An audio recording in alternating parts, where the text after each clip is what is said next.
is the Lake International Pan-African Film Festival. And in this masterclass, we are going to talk about the power of film empowerment funds.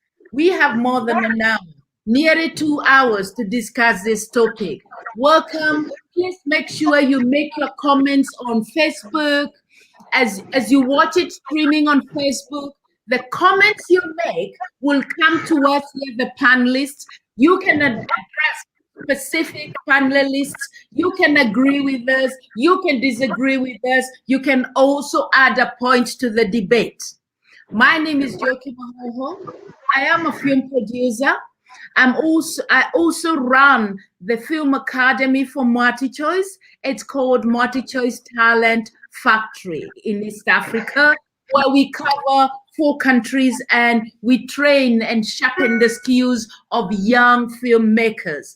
I am here as a supporter of the Lake International Pan-African Film Festival, as I support anything to do with film across East Africa, across wherever I can have some input.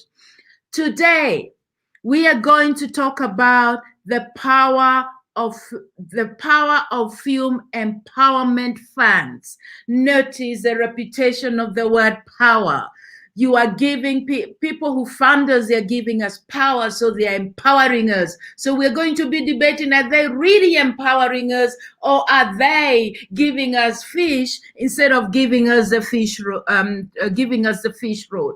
We're also going to be debating on when you get empowered, when you're given these empowerment funds, maybe they get you unstuck, they launch you. So this is the debate we're going to have. But I cannot discuss this alone. Actually, my job is simply to moderate, to draw the points from our honorable panelists, and also for you, the audience. Our panelists, I will mention them and then they will introduce themselves. I would start with Timothy Owase, Chief Executive Officer for Kenya Film Commission. He will very shortly tell you a little bit more about himself and what empowerment funds meant to him and his role as the CEO of the organization that is mandated to develop film industry in Kenya. We also have Dr. Njoki Ngumi. Notice we have 2 Njokis. So one has to be Dr. Njoki, the other one is Njoki, the one who doesn't shut up, the moderator. You know, that's how you differentiate us. Then we have Jessica Hagan, who is, let me go back to Njoki Ngumi. Dr. Njoki Ngumi, Programs and Strategy Director for HEVA Fund, which we are very familiar with.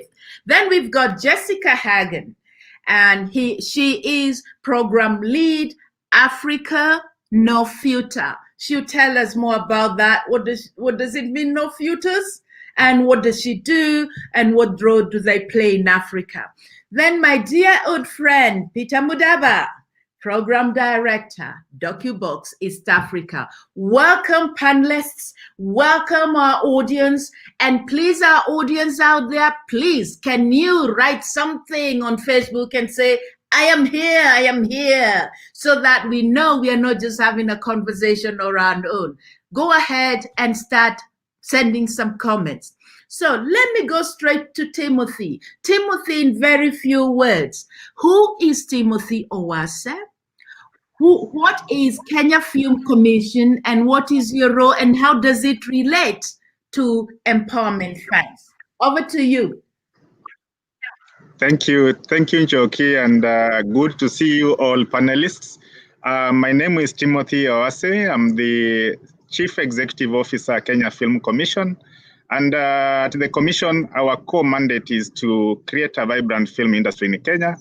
And when we talk about funds, it's just one of the components that are so critical in supporting or facilitating the business of film across the entire value chain.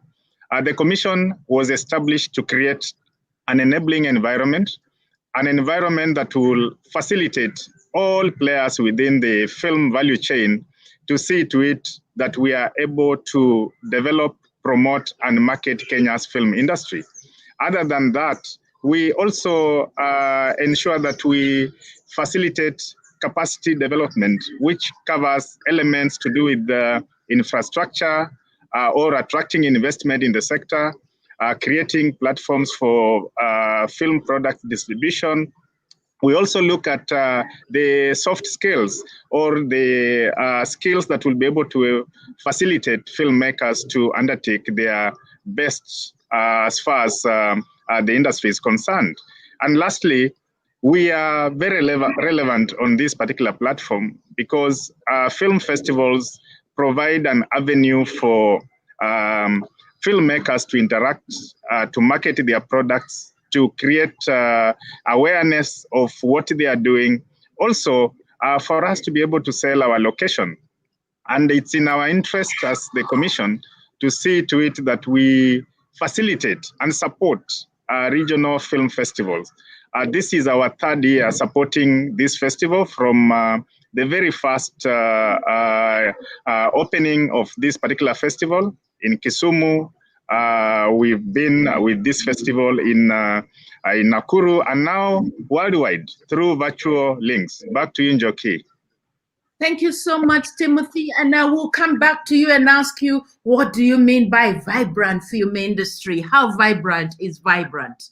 So let me go to Jessica. Jessica Hagan, please talk to us. Tell us a little bit about yourself and the organization you work for. Jessica, oh, Jessica has gone. Okay, let me go to Dr. Njoki. Dr. Njoki? Okay, Jessica is back. Jessica, can you hear me? Hi, I can hear you. Can you hear me? Okay, so tell us about yourself and the organization you work for briefly. Great, fantastic. Firstly, I'd like to say thank you for having me. So my name is Jessica Hagan. I'm program lead for an organization called Africa No Filter. I'm based in Ghana, Accra, but the team is based all over the continent in Uganda, Kenya, South Africa, and Ghana. So Africa No Filter is a donor collaborative fund. It's funded by 6 funders: Ford Foundation, Bloomberg, Mellon Foundation, Luminate, Open Society, Comic Relief, and the Hilton Foundation, so that's 7. So we support the development of nuanced stories that shift existing stereotypical and harmful narratives about Africa. And one of the ways we do that is through grant making. Our grant making is for arts and culture and media organizations. And essentially, our goal is to leave an empowered narrative about the continent. Okay, I love that. Arts, culture, and the goal is to leave an empowered continent, telling the right stories about Africa. I love that. Yes. So, Peter Mudaba, my good old friend, tell us a little bit about your service program director and about Docubox East Africa.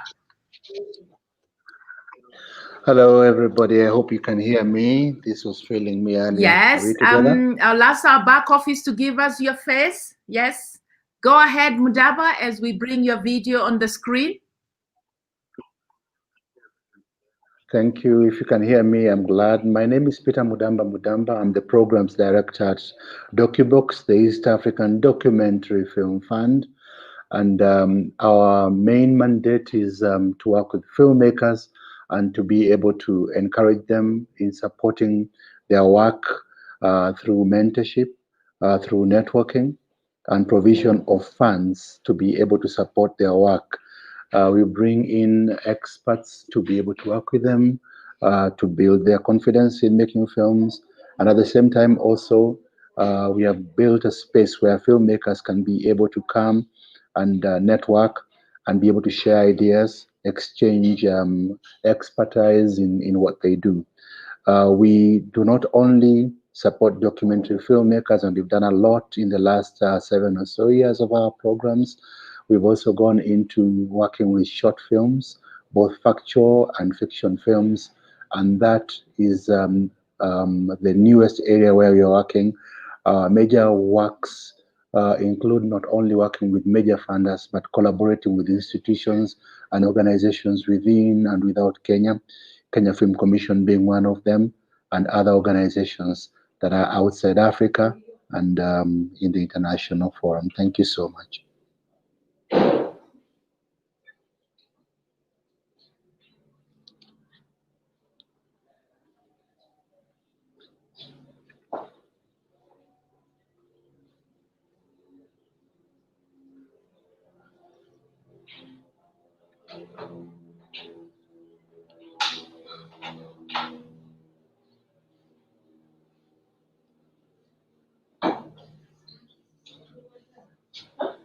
Samahani Njoki, you're on mute. Pole sana.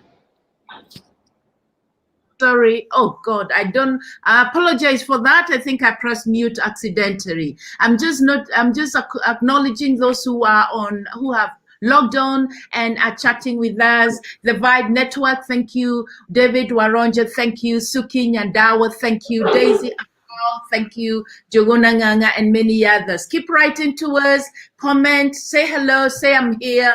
Thank you. Mudaba, as I was saying, you're one of the unique people who have a double name. Mudaba. Thank you. Not easy to forget, yeah. Now, my namesake. I think I met her Kamla because she's my namesake, in case somebody says I'm favoring her. Dr. Njoki Ngumi, who are you and what do you do? What is the work you do at the HEVA Fund, and what is HEVA Fund? Of course, Njoki, thank you. I will insist that the best comes last, with all due honors to to the rest of this venerable panel. I'm really excited to be here, and thank you for allowing me to share space with you this afternoon. My name is Dr. Njoki Ngumi. I do programs and strategy at HEVA Fund. HEVA Fund, we are now 7 years old, and we're Africa's first dedicated finance, business support, and knowledge facility for creative industries. We have continued to generate insights, roll out investments, and innovate financial models specifically for the growth of the wider creative economy in East Africa. And we have invested in more than 40 creative businesses and have directly supported over 8,000 creative practitioners in fashion, digital content, television, live music, gaming, value chains. And we're really, really excited about being at the forefront of helping producers of cultural goods and services and experiences to build high value, profitable businesses where new ideas will come to life and where the highest potential for great profits, great jobs, and happy people will be found. We're particularly excited about film, and there are very many people on this panel who we work with in varied capacities to just kind of see how we're able to help filmmakers. There are very many ways, I suppose, and we'll get into this further in the conversation. Of course, there are very many ways in which filmmakers can be helped. It can be very project oriented. It can be as regards growing the business itself. It can be as regards growing the skills of the practitioners. Of course, we continue to be involved with policy and lobbying to increase what of Mr. Owase referred to as the enabling environment. So we consider ourselves very strong stakeholders in that regard as well. There's also the very special interests within the sector. And I think one of this film festival's panels spoke to the rise of women in film. And so for us, we do have a focus on women in the creative sector, which we call OTA. And so there's very, very many ways, I guess, one could consider stepping in to use money and funds to empower film and filmmakers. But I guess we'll dive into all of that as we go along. Again, I'm very happy to represent HEVA here today. Thank you so much, Njoki. When Zippy, the director for Lake International Pan-African Festival, said we're going to be on for 2 hours, the first thing I thought, because I'd had a long day, was like, how will we keep busy for 2 hours? I'm already thinking we need 4. Just by your introductions. So let me just dig in. Several statements that have been made. Njoki talked about special interest. No, not the special interest. Njoki mentioned something about happy cultural goods and services. And I love that term. High value, profit, happy people. That sounds like a contradiction to us in the film industry. We don't see ourselves at times as goods and services. At times we don't see ourselves as high value. We see ourselves quite often being ignored by the business community. And then you talk of profit and happy people, a contradiction of term for artists. So This is a question I want to ask all of you.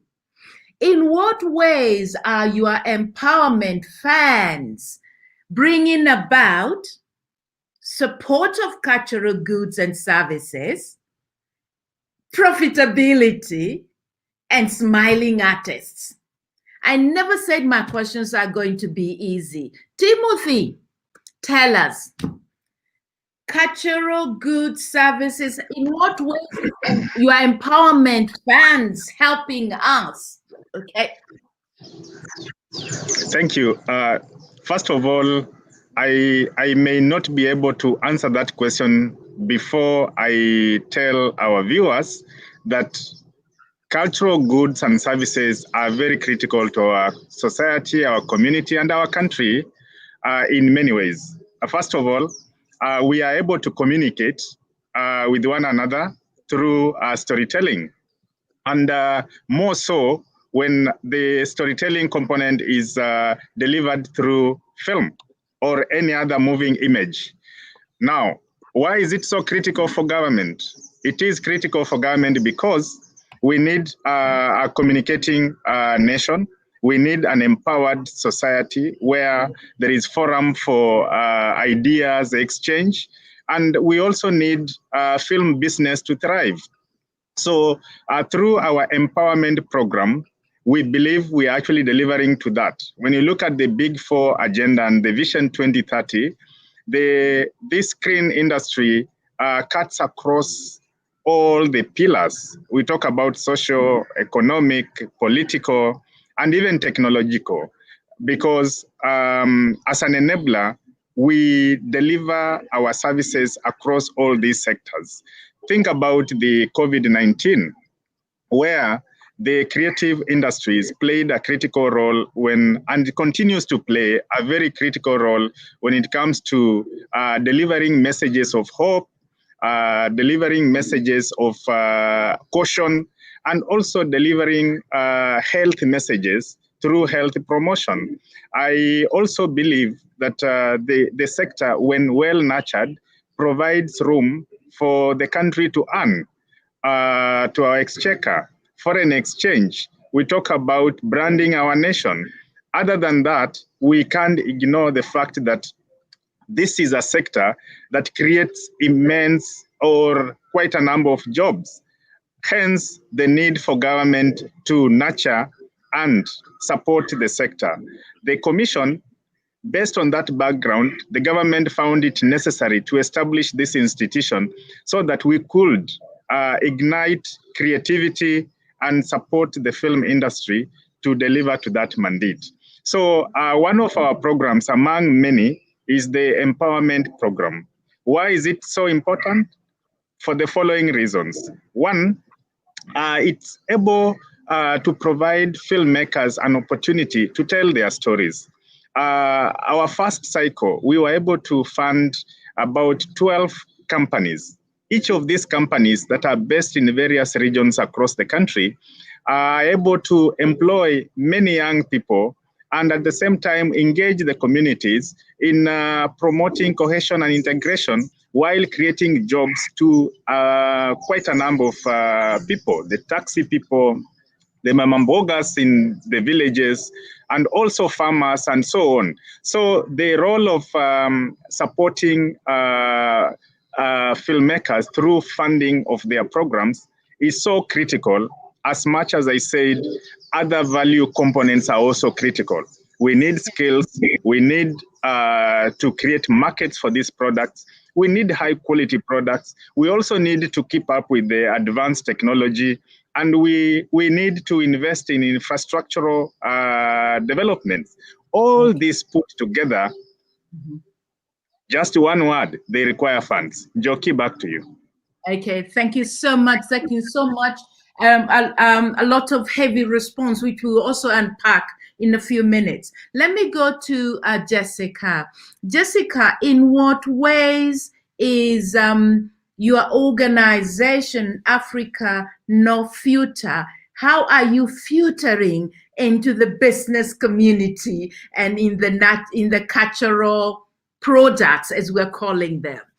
Tell us how you go about doing what you do. So Africa No Filter is a fairly new organization, and as I mentioned, it's a donor collaborative put together by 7 or so funders and organizations. Our focus, like I said, is leaving an empowered narrative on the continent. If we look at the narrative that surrounds Africa, there are significantly harmful, hurtful, and stereotypical views, and our focus is on empowering people who work to change those narratives to do that. We happen to be in the creative and arts and culture and media sectors because through our research, we realized that, you know, and this is where film comes in, that that's a great way to tell narratives, to change stories and to become a storyteller. I would say that our position in the business community is intermediary. Our focus, like I said, is we're a grant making and a grant giving organization. We don't seek for profit in our giving. What we do try to do is provide trainings, capacity support, and funding for artists and for creatives and practitioners to scale up, to improve, and also to share a message globally and within the continent. I hope that answers your question. Yes, you have. I'm sure many of our listeners and viewers, and let me also thank a few more people who sent chats. Mathenge Matimu, thank you. Ntoninyo, I hope I pronounced it right. Dr. Shikuku, thank you. Joanna Rigi Oduma, thank you. I'm just recognizing those who are sending comments. Those on Facebook, please keep talking to us so that we can beef up this discussion. Thank you so much, Jessica. You said you are a new organization. One of the things I'm sure, if I could mind read our audience, is why the name Africa No Filter? Why is it called that, No Filter? Great. That's a really great question. And I think it's something that we are constantly asking ourselves. So prior to Africa No Filter being the organization that it was set up previously by a group under the Ford Foundation. The motive and the intention behind the name Africa No Filter is it links back to us taking back the narrative. So not through the filter of a savior complex, not through the filter of a Western organization, but through us who are on the continent, who are doing the work, who are making the connections, who are spreading the news. And so that's why it's called Africa No Filter. Obviously, that's left to interpretation, and for all of our grantees and our partners and our funders, you know, make that mean what it means to you. But essentially, we're saying we are in Africa and we represent Africa, and that's what the name represents. I actually like it a lot. Like we tell our stories. We are not going through anybody's goggles. You know, we are telling our own real story. Thank you. Mudaba, tell me, why Docubox? Docu for document and box. Tell us a little bit about what you do and what Docubox is all about. Thank you very much. What we're doing at the moment is working with documentary filmmakers, but at the same time being able to cross over and work also with fiction, shots, and being able to also create a space that is quite enabling. I would say that since 2012, when we started working, we've been able to actually send off 3 cycles of funding to documentary filmmakers. And these documentary filmmakers are competitively selected in the East African region and provided with funds to be able to make feature-length documentaries. These feature-length documentaries have actually been able to receive from Docubox amounts that range from around $15,000 to around $22,500 each, which ends up being a Kickstarter amount of money, plus trainings and mentorship that will be able to give them a springboard to be able to create films that can get into the festival circuit and be able to create a buzz within our region, that is the East African region, Kenya, and beyond. We actually have been able to work with quite a great number of films, which would range to around maybe 36 films so far. And out of these 36 films, because it takes time for films to be ready, I think about 5 of them have actually been able to get off the block. And these films have been able to find themselves at the international level, be able to open at HEVA. One of them opened at Sundance. And then we've actually had just recently one of the films going off and being able to one of the films that we supported with finishing funds win awards at the international level. I won't go into talk about what films these are. I think it's just mainly important to mention that one of the films has been able to create an important impact. It's called Thank You for the Rain. It was one of the good pitch films that has been able to create an earth dam and build an earth dam in one of the arid spaces because it's a climate change film. Apart from being able to work with filmmakers and train them to get into international level of production of films, and that is mainly documentary, we've also found ourselves getting into the domain of working with short fiction films. And in this short fiction film area, we've actually been able to work with films that end up receiving between $1,500 to around $10,000 to make the short films.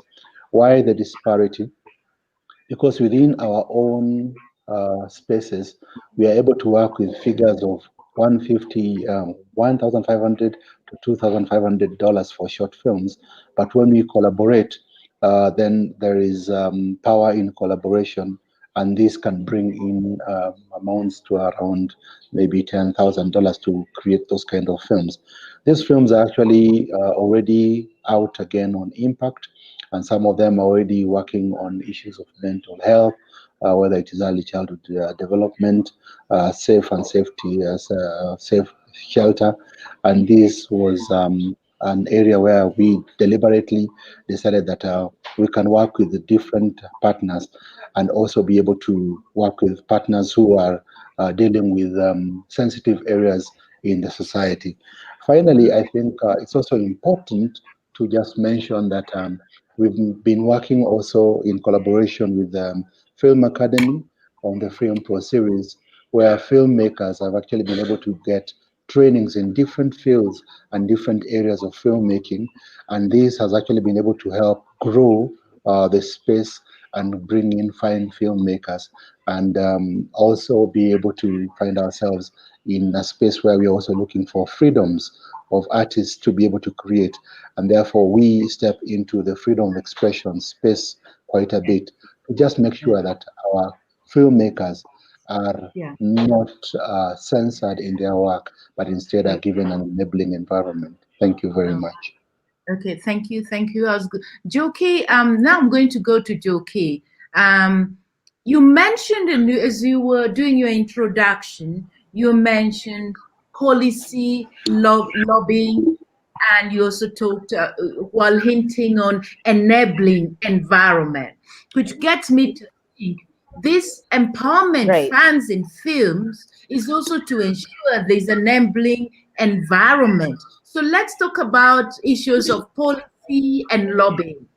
Dr. Njoki, just to add a little bit more on that. In what ways is HEVA participating in having the right policies in the countries they operate in?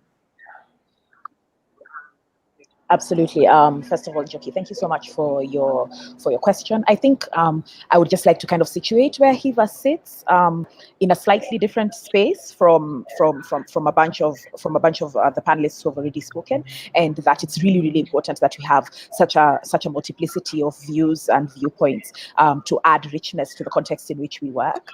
I also want to kind of situate HEVA as much being very different, for instance, from Africa No Filter, because we have a categorically business focus, and that's not necessarily a bad thing. it's very important, especially in a context like ours, to have both viewpoints and a multiplicity of viewpoints. One that can look at a business way of seeing things, and that, again, art, because art exists as a universe of things. There's some art that you cannot look to the commercial space in order to get it made, and then there's some art that needs to be made regardless of whether there's money available from a commercial space for it to be made. So it's very, very important, especially when art is looking at particularly important issues. And of course, Mudamba has already spoken to the issue of climate change and what have you. It's really, really important to have all of these possibilities. And of course, what Jessica spoke to as regards as regards the context for freedom of expression, and also what Timothy spoke to with regard to the country's focus and ideas around, again, people being free to communicate multiple ideas to a diversity of populations who are in need of receiving all sorts of different messages. Now, for HEVA, the place that is easiest for us to kind of plug in is the place of the filmmaker as a business owner. And they can be a business owner in multiple ways. They can be a business owner as themselves. They are a seller of services. And so as the business owner, where are they getting their training, for instance? So if I am a practitioner of lights, if I am a film director, if I am an actor, all of these things, where I then sell my services to a production, where am I improving? How can I improve? What opportunities do I need? etc. So there's places in which we are able to contribute to that by having sessions that are networking sessions. These can happen virtually, these can happen physically. Of course, physically has had to take kind of a backseat because of COVID, but then we will usually have anything from workshops to masterclasses to conferences, where people are then able to come and plug in on that level, where individuals are able to come and see, okay, what can I get from these people? Okay. If we're thinking about the filmmaker as a production company, and we think about this production company as somebody who has decided that they want to produce content, okay? So then we have to ask questions like, what is your relationship with the content? Do you own it? Do you have rights to be able to produce it? Do you need money in order to produce it? What kind of money do you need in order to produce it? Which, of course, people like Jessica and Mudamba, and of course Timothy. These are questions that we all have to answer. All of the people who come to us for money have to answer in different capacities.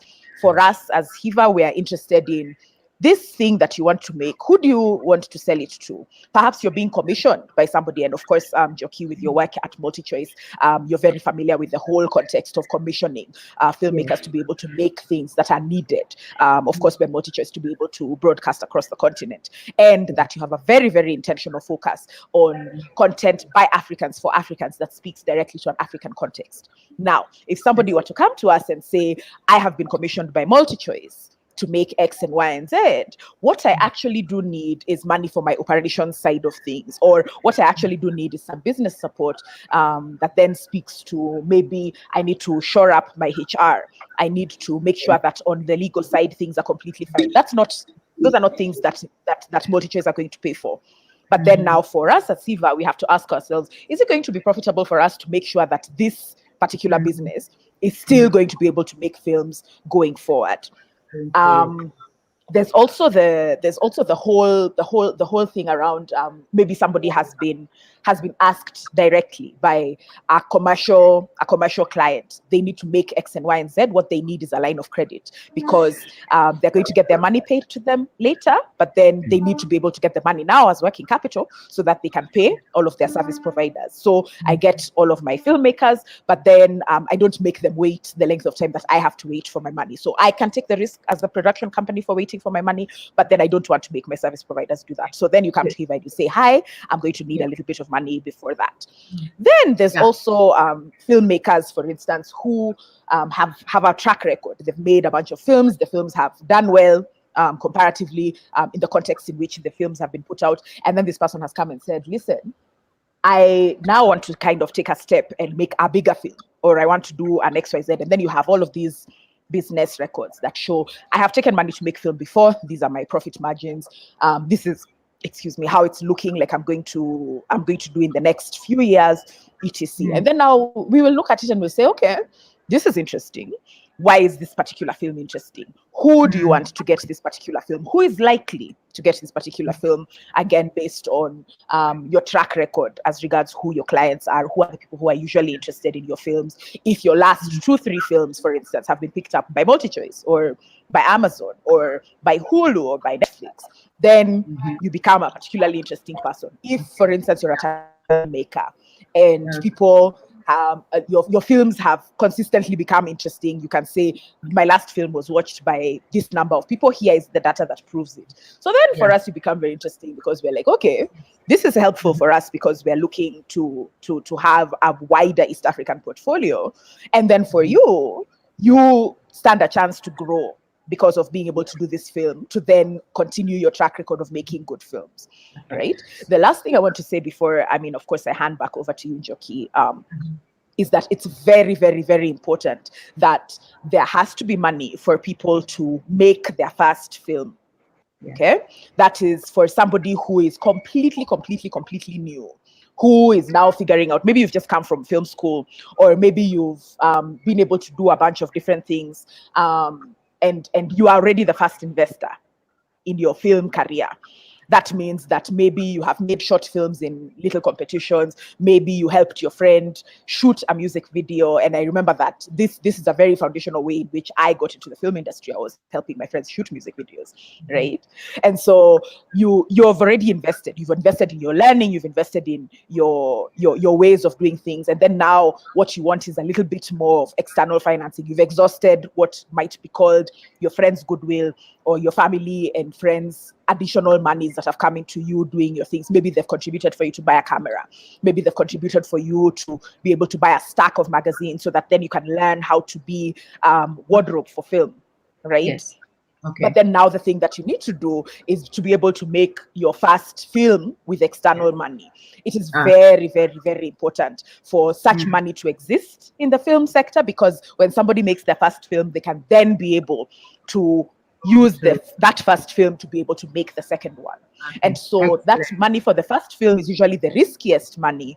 It's also usually the money that commercial people will put out the hardest. So that's why it's really, really important for people like the Kenya Film Commission. It's really, really important for people like Africa No Filter, who are categorically saying that we're not necessarily in this for profit, to be able to have seed financing, and that's usually in the form of grants that can be able to then help people make their first film.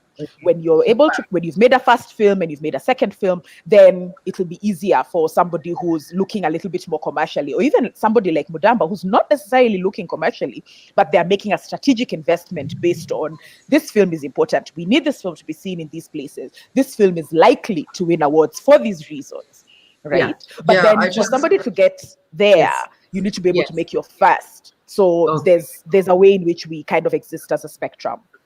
Yes, I just wanted to add to that. Go ahead, Jessica. Yeah, I just wanted to emphasize the importance of having such a variety of organizations such as HEVA Fund, Africa No Filter, and so on and so forth. And essentially we work together for a similar end goal. So as I mentioned, Africa No Filter is a not-for-profit organization, but the expectation is that we can fund, support, and kind of sponsor or promote artists, and then organizations such as HEVA can give them the training and the capacity and the advice to go on to build sustainable careers from that initial funding. And so it's really important to have, you know, a wide variety and of platforms and kind of organizations to do that, to meet that collective end goal. Essentially, we all need each other in order to weave in so that by the end, the filmmaker is in a position of receiving funding, receiving knowledge, receiving advice, and is able to then create commercially and pass that on to other filmmakers. I'm actually finding this very exciting in that one would easily put you all in one bracket, but actually you synergize each other so well, because it looks like HEVA are focusing on institutional strengthening, which means the institution is strong, it has credibility, and the people working there also have the skills and the competences. And you, Jessica, your organization is coming in to say, you know, we are going to give you that launching pad, you know, we're Absolutely. going to give you opportunity to make your stories. And here is Mudaba also saying, even those controversial ones, you know, even those that don't want to fund because they don't want to get into trouble, Mudaba is saying, come here, we're going to give you an avenue. Now, my question, Mudaba, go on before I go. In fact, before you actually go on to the next question, yes. I think the other thing also to just note is apart from what Africa No Filter and HEVA have talked about, there's also something interesting to think about in terms of what we do to empower the filmmaker. Because one of the things that we make sure is as HEVA is doing institutional strengthening, we are strengthening the filmmaker. We are making sure that the departmental areas of filmmaking have become strong enough, from whether it's a creator, the writer, the DOP, on to the editors, are becoming really strong in this space, because that's the only way we can be able to make sure that these films, whether controversial or not, are able to hit the international market. And ideally, I'm sure that together with Multichoice and what you're doing, again, when we come together and pick that talent that you started off with, so that when Dr. Njoki is talking about nurturing that first-time filmmaker, you have most likely been able to enable that person to, first of all, have the courage to go out and become that first-time filmmaker. As they try to fund that first-time filmmaker, we are picking that filmmaker and telling the person, don't worry, we will be with you as you walk through this journey, and we'll continue improving your skills. Which is your weak area? How can we strengthen it as we move forward? So the synergies are very important. And then being able to knock doors, for example, at the Kenya Film Commission, and ask, how can we work together, even with government, to make sure that these films are credible films? And indeed, Mudaba, I am a very proud academy director, because one of our kids benefited from you, went to Germany, now he's made an award-winning film. And the other one, documentary from Hilda, who made the documentary from Uganda about Kacha, women kneeling. I will not kneel. I'm actually discussing it online in a few days' time. So well done, Docubox. Yeah. But let me go to Timothy, because Timothy is government. His job description is what the government has given him a mandate, an act of parliament, an act of parliament. Timothy, how does empowerment funds contribute to your mandate, which I happen to know well, having sat in the board of KFC, to develop and market Kenya as a film location? Please speak to that. Thank you, Njoki. I must first appreciate that you are all my stakeholders, because government is all about you. Our key mandate is to deliver services to the key stakeholders, ensure that those linkages are created. And that's why organizations like Africa No Filter is also critical to us, Docubox, Multichoice, among others, as well as HEVA Fund. Government is more interested in seeing that the business of film thrive. How do we ensure that that happens? As I mentioned earlier, the synergies between key industry stakeholders, harmony in the industry, just seeing to it that we have guilds that are well-governed, associations that provide the film industry with the right impetus to operate. For actors and others, what is the red card? So filming guidelines in the country, a one-stop shop when it comes to the business of film, and also all players as far as the storytellers are concerned. When you are joining the industry for the first time, you need to get a seed fund to put you somewhere. Other than that, think about production treaties. So the role of government is far and wide on enabling the film industry. So for us, our fund let me call it a program, not a fund, because our intention is to just facilitate the industry with an expectation that as we move forward, we'll ultimately get a film fund for the country. Because without funding, then storytelling will be quite almost impossible. Also, we have a narrative to make.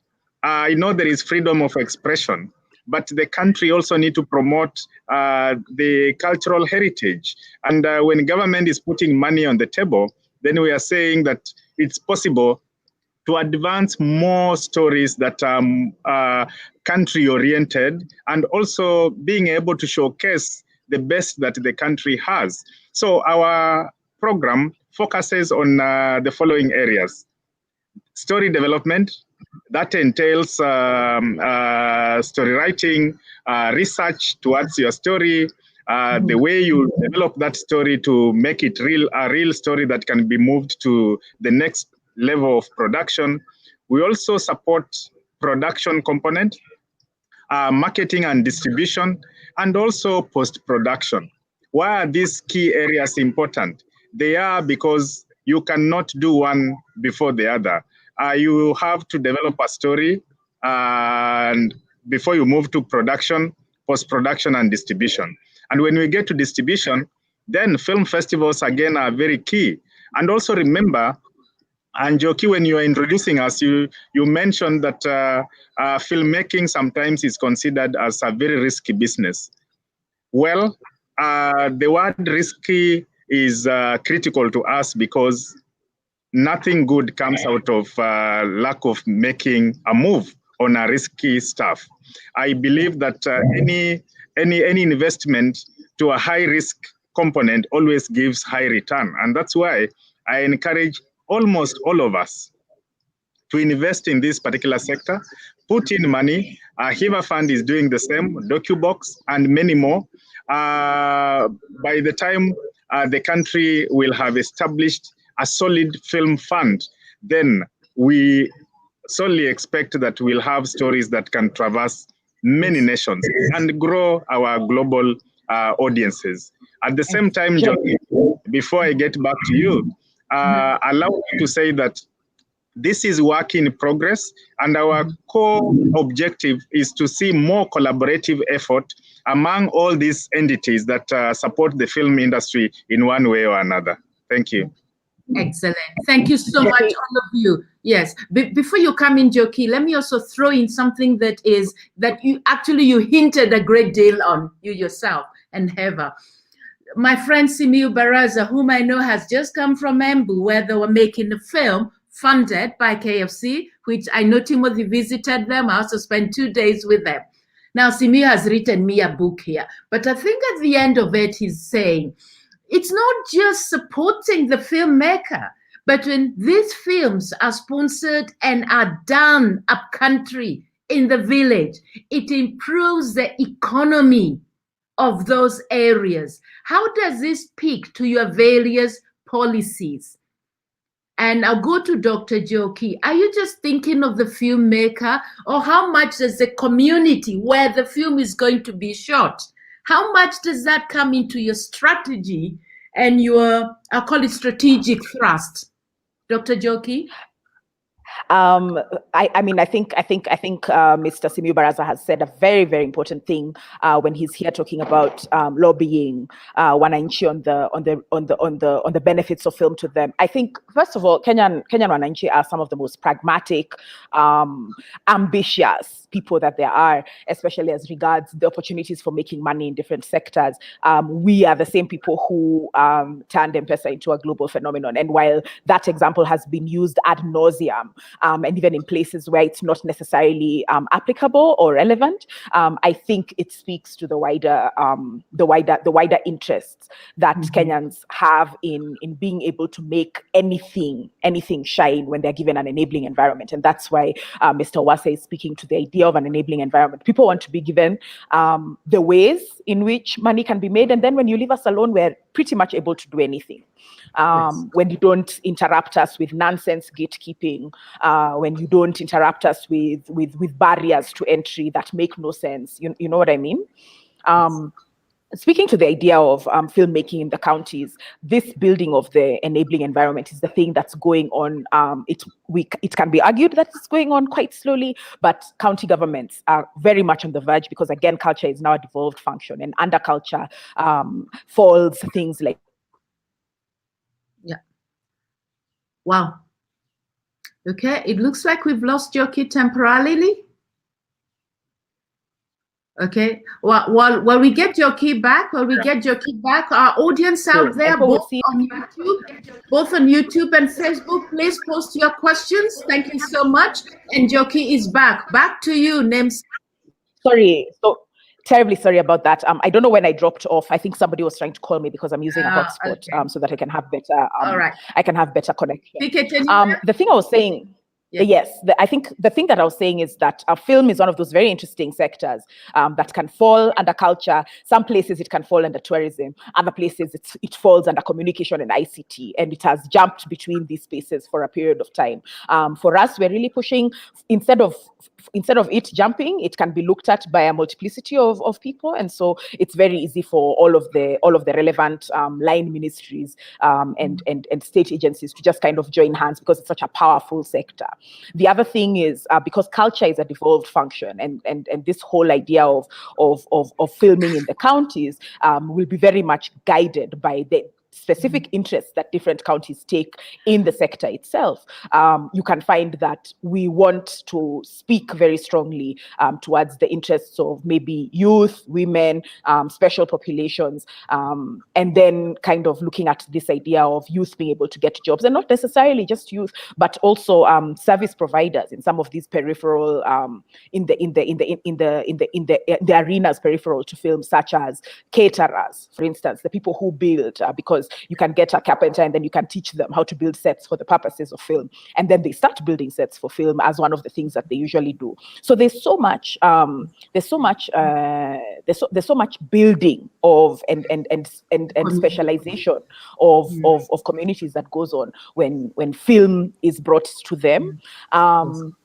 And so for us, we would definitely, be very interested were a filmmaker from some of these areas be able to come and say, the reason that I want to make a film here is this, and this. I'm looking to build a set here so that then I can attract X and Y and Z. We have friends in the sector who have actually told us that they have actually packed up Kenyan filmmakers and Kenyan film service providers and gone to film an entire whole film in Malawi because the enabling environment was not here for that particular project. And so we shouldn't continue to bleed money in that way. And in the same way, we shouldn't insist that films are only shot in Nairobi. We shouldn't insist that films are only shot by the big companies. Of course, smaller companies can do these things, or even the big companies can go and do an entire beautiful thing out in the counties. You know what I mean? So it's definitely a beautiful area to go into. Actually, on that point, and I'd like Jessica to also add to this. Dr. Shikuku is also asking a question which I'll paraphrase so that it's applicable to everybody.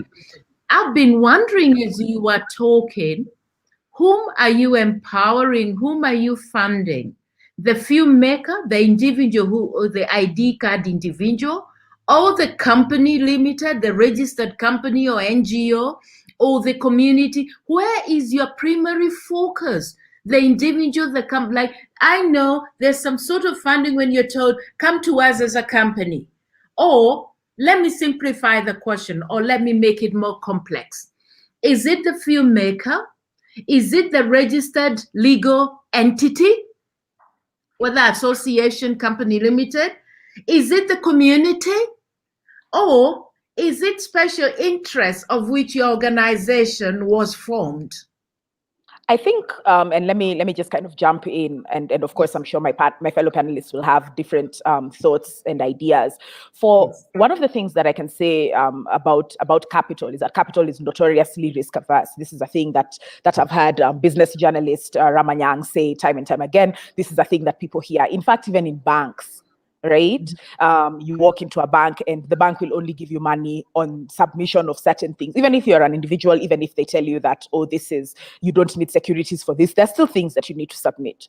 And so it is far easier, and this is true across the board. It'll be easier to give a company money than it would be to give an individual, because an individual is more risky. Of course, an individual can be given money for certain things, but then there are limits to the amount of money that individual will be given, and there are also documents and things that money will follow, documentation. There's nobody, even the government, you will not go to them. And company is preferred. Good. I think it's just going to be easier for a company to get money, but also we shouldn't talk as though the registration of a company is as difficult as it used to be. It's not that difficult. You can register a sole proprietorship. You can register a partnership of 2 people or even several people, if you know, and it's not as difficult as it used to be.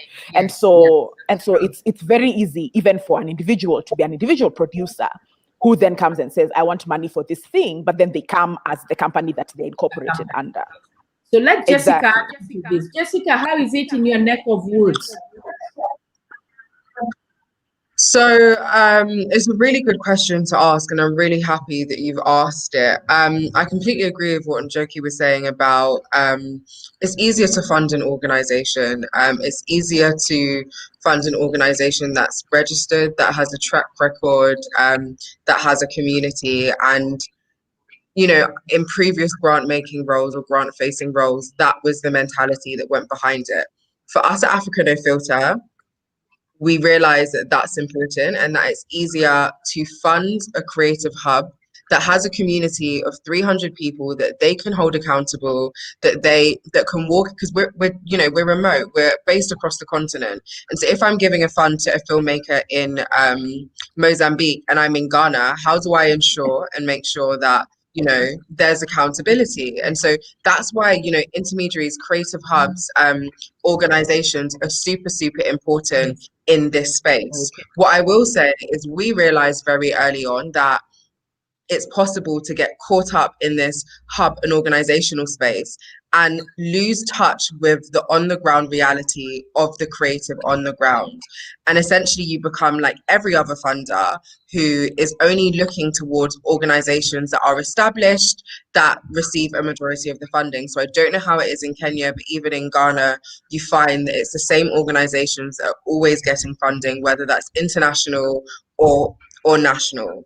And so recently we realized that we're speaking about leaving empowered narratives, and we're speaking about, taking back the narrative and ownership. And that starts with the on-the-ground creative. That starts with the creative that maybe has just made one film, has just, started in their crafts. One thing that we've launched, or we're about to launch, is our small grants, which isn't a lot of money. It's about $500 to $2,000 for individuals to apply to, individuals who may not necessarily be registered or as an organization, but we recognize the work they're doing and the efforts that they're making. And it's just a way for us to make sure that we're staying on the ground, that we're connecting, and that we're not controlling the narrative, but we're actually doing what we say we're going to do. We can, like I said, we are able to do that because of the type of organization that we are. And I completely understand that not every organization is able to do a similar thing. So we're very privileged to be able to start to occupy this space and support in that capacity.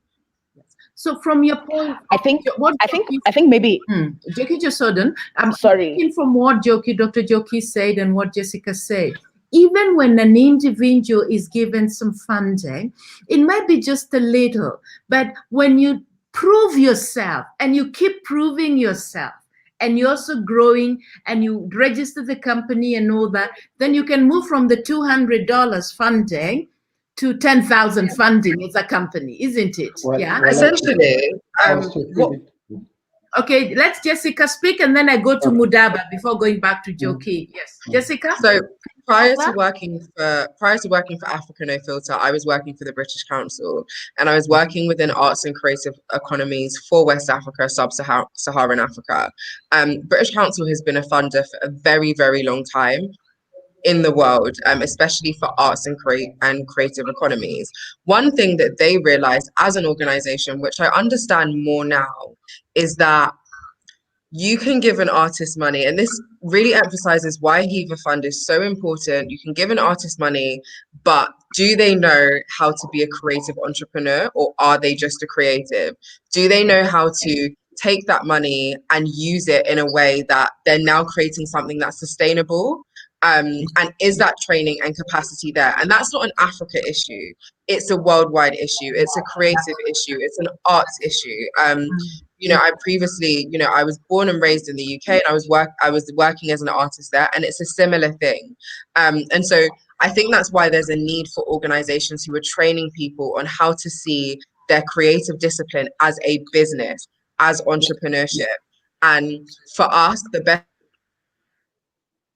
way to kind of is start with the smaller grants and hope that, you know, with time you can continue to fund larger and larger and larger amounts. I like that. Being a creative does not mean you can manage money. It could be two diverse issues, or it could be a talented creative, and now what you need to do is to develop business acumen. I like that. Mudaba, you've been trying to add to this. Please do. Yeah, and then he has also been very quiet. I'll also go to him. Yes. I wanted to just add that for us at Docubox, the filmmaker is the superstar. At the end of the day, yes, yes indeed. We form an institution that is formidable enough to be able to attract funds, to be able to then give to the right kind of filmmakers who can then grow. The only tricky thing that we usually come up with is to make sure that the filmmaker who is a superstar, who's a creative, always comes down to us with a producer, because the producer is then the business mind. Yes. Most of the times, the creators don't have the ability to come up with their budgets to be able to move beyond the point of I'm creating a very good film or a good documentary. The producer will be looking at the financial side. How do we deal? What do we get? Where are we having deficits? Where do we move to next, and the like? So the producers are becoming very important in our space. And that's why you find, as we talk about our superstars, as you work with our superstars, we are always trying to pair them up with a great producer who will be able to make sure that the work is actually also thinking about the business side. But there's something else I wanted to also mention, because you talked about moving to the areas and what to do, whether to stay in the city or to do films in the rural areas or away in the other counties. I think for us, what has happened is the independence of the filmmaker has made the filmmakers themselves come with, one, the story, the location of the story, and how the story is going to be tackled. Whether it's going to be an urban story, whether it's going to be a rural story which is being filmed in Narok or in the rivers of brown waters, whatever, Laikipia, or whether it will be done somewhere in Githurai and the like. That's the suburbs of Nairobi. That independence is so important, because apart from the independence of the creator to then be able to say, I'm going to deal with this subject, whether so-and-so likes it or doesn't, it's the area I want to actually talk about. Then once you've given the creator the wings to fly, even the location becomes their space. They can decide to go and shoot in Kakamega, they can decide to go and shoot in Kilifi, they can decide to go and shoot in Nairobi, and that will be fine. So you'll find the variation of the films that we come up with have so many different spaces where the creation has happened and where the films are located. And that has actually helped, because it is not directed by us. Something else that will actually be the final side of what I'm talking about, the independence, is the moments when you are asked, have you balanced the kind of people whom you support? How many women do you have in your space? Right now we have the Good Pitch, which is coming on the 12th of November. I'll tell you this, most of the themes of this film are done by women, they are on women, and it happened automatically. These selections were not biased in any way. the women just came up and floated on the top, and they're the ones who are driving the industry. So that tells you that at times we try to maneuver so much, but until something is skewed, that's when we say, this is skewed, let's take it this direction. But when the direction is coming on its own, we let it just go. Okay, superb. And I'll be holding you onto that because I'm participating in your pitch. It's all seeing. Now let me go to Timothy. Timothy, you and I speak a lot. We literally speak like twice a week. And it's been very difficult to catch you in the last 3 months because you are always in one upcountry region or another. Has Kenya Film Commission re-strategized to take films more upcountry and move away from the cosmopolitan environment? Is that a deliberate strategy or is it just happening naturally? Thank you, Njoki. And I also wish to respond or to speak to Dr. Njoki's comment about stories being told at the villages. First of all viewers and the panelists, please note that for the very first time, the Commission has been able to identify and convince all county governments to appoint a film industry liaison person. What that means, we now have 47 county liaison officers who are not employees of the Commission, but they are employees of the county governments, and their main role is to facilitate filming in their respective counties. That is good news because it will no longer be an issue of if you want to go and film in Kakamega, for example, how do you start? Whether you have to come to the Commission and have somebody go with you to the location. We are taking these 47 county liaison officers for training so that the business of film is being advanced by like-minded people within county government structures. Other than that, as one way of enabling the film industry operations, we know it is very difficult to, as a filmmaker, to run around different offices trying to get varied permits in order to undertake your activity. We also appreciate the fact that you need to have specialists in various departments within the film value chain. And that's why sometimes you find that a producer may not necessarily turn out to be a very good business person. And that's why being able to identify what are your strengths and what key areas can be facilitated by others through collaborative effort is key.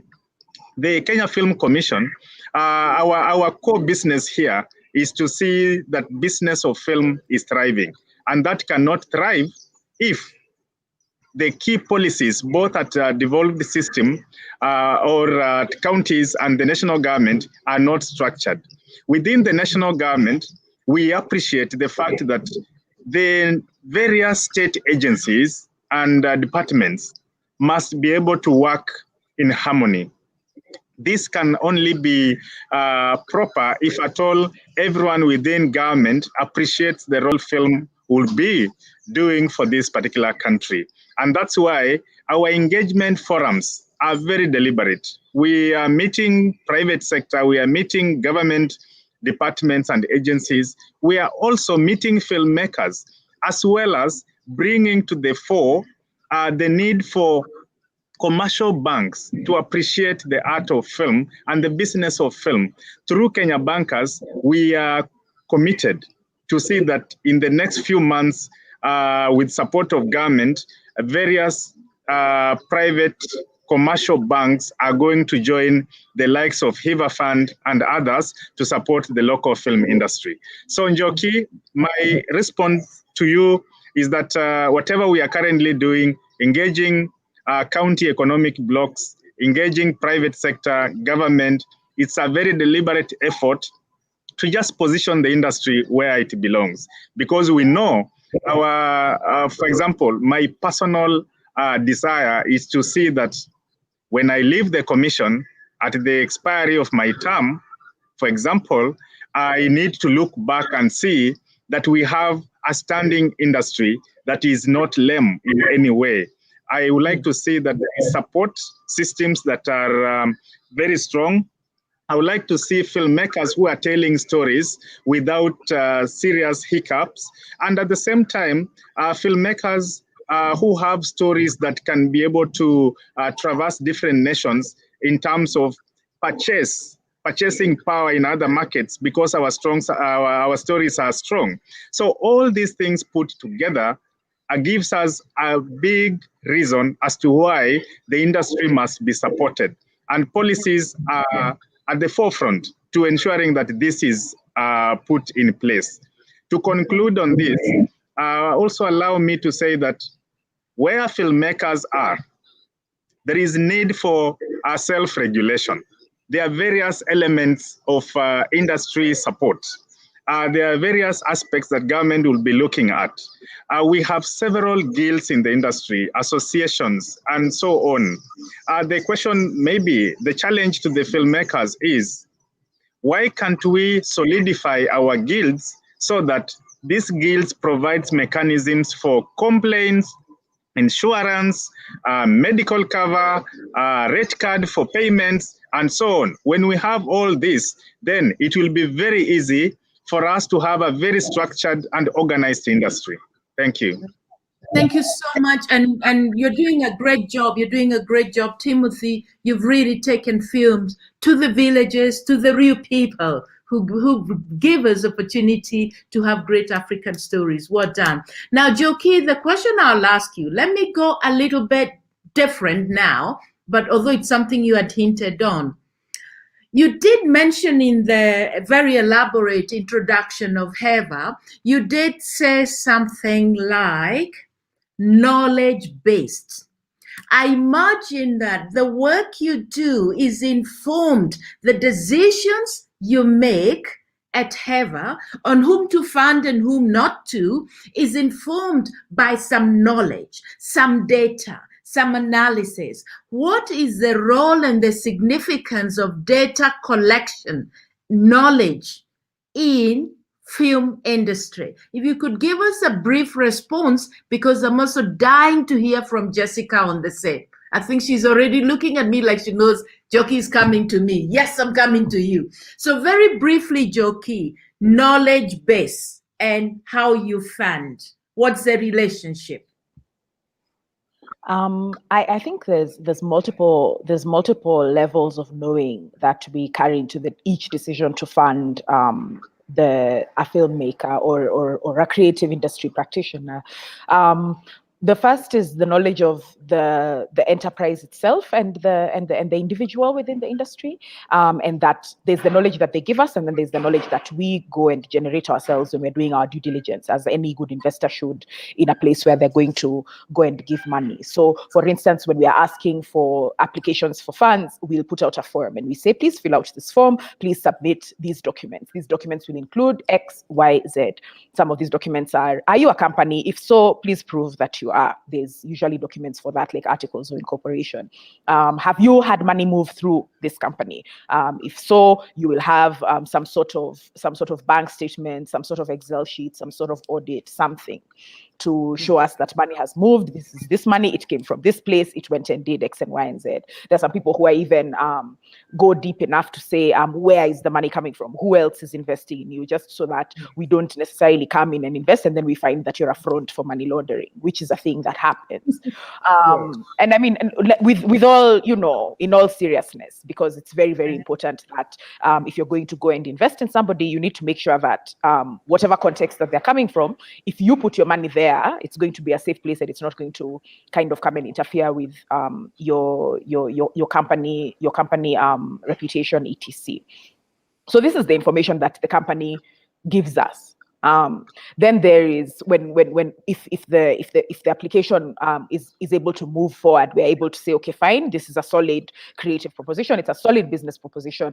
Then we now go into seeing, okay, now you're asking for money. is it likely that this money is going to be able to do what you want it to do in the context in which your business is working? And then in order to figure that out, what we'll do is generate what we call a financial model. So we see how has money behaved in your company before, how is it likely to behave if we apply best case, worst case, middle case scenarios. And financial modeling is a very, very specific skill that's done by very, very specifically skilled people. There's also the context of due diligence. The business is not always going to tell you everything about itself. You go and find out other things. You go and find out, for instance, the reputation of the business within the context in which it works. People who have worked for you, people who are because when you write to us, you tell us this is who our competition is. So maybe we will go and ask your competitors what they think about you, so that then we can kind of have an understanding of what's going on. And then there's also our knowledge of the sector, which is based on multiple other data sets that tells us, okay, this is kind of where film is going. These are the types of films that Kenyans want to watch. If we've seen, for instance, that the films that have done well in Kenya over the last, and I'm sure, of course, Njoki, you have a lot of this data with your work at Multichoice. If you see that consistently, Kenyans are giving numbers to romantic comedies, then if somebody comes and asks for money for a romantic comedy, it might actually be easier for them to get money to do that. You might also find that somebody is like, maybe we've given too much money to romantic comedies. Maybe we are at a place where we can give money to another genre, or there's a consistent interest in another genre because this other particular film came in and then audiences responded to it in this way, and they might be really interested in what would be called a Kenyan version of. That also speaks to the whole idea of the commercial film sector, a lot of which, when you're working from a place of understanding genres, understanding categories and the ways in which audiences consume, can seem derivative. That can also be a very difficult place for the individual artists, filmmakers to think from, because they want to be able to tell their story the way they want to tell it, in the ways that they want to tell it. Sometimes that fits neatly into a commercial context, other times it doesn't. And it's really, really important for the individual artist to be respected as regards the kind of film that they want to make. However, they also need to realize that there are some people who are more interested in some kinds of giving money than in others. There are some people, for instance, if you are interested in TV formats, and TV formats that are particular things, whether it's a TV series or a TV game show, or a TV kind of reality show or adventure show, or that sort of thing. So there's room for all kinds of different contents and different kinds of content producers and abilities. The final thing that I wanted to say is, and I loved what Mudamba said about the filmmaker as the superstar, right? Yes. And because film, and I mean, it's really, really important for this to be said, because film is such a team effort. Usually the person that we define as the filmmaker, or the two or the three individuals that we define as a filmmaker, are what are usually defined as above the line. And above the line will be your director, your writer, perhaps. Sometimes the person is playing both roles. You're the writer, director. Sometimes it'll be a producer. And that we have producers also at different places. So like Mudamba said, you can have the producer who is the money producer, but you can also have the producer who is the producer who's making sure that the film actually gets shot. Right? That's not necessarily the money person. You might also have the executive producer, who is somebody who has come and said, you need $2 million? Here is $2 million. That person is exec. But then sometimes that person will come and say, here is the $2 million, go and do what you want with it, I trust you. And then there's also the exec who will say, I really need to see rough cuts. I need to see every single second of footage that you've shot during the day. And that different people will engage with your film content in different ways, depending on the kind of arrangements that you reach with them. And that's the place where, and Njoki, to kind of wrap with the thing that you'd said around the idea of a filmmaker being happy. A lot of this is kind of rooted in that place. What are the agreements that you have with the people who have given you money to make this thing? What are the possibilities for this to, either for you to be able to be paid well as a film service provider, for you to be working in a context where you are being treated well, where, for instance, if you're going to have a long shoot day, you've been prepared for that ahead of time. It's not that the thing is happening immediately on the ground, where, for instance, your producers are not shouting at you, where talent are being treated with respect, where there's no sexual harassment on your set, where people are being paid what they consider to be a good amount of money, or even if they're not necessarily being paid well, because budgets differ. They feel like they're being able to put they're being able to contribute to this thing in a way that makes them feel dignified, you know.